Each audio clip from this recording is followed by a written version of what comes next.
How to do a touchscreen test on iPhone. To get started, go ahead and open up the App Store application on your phone.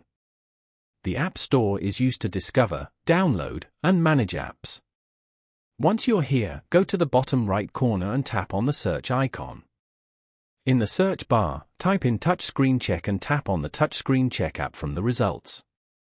Then, tap on Open.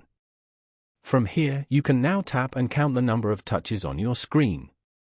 Background color changes whenever the screen is touched. Total number of touches and coordinates of the last touch are calculated below. This provides an easy way to verify and demonstrate touchscreen issues.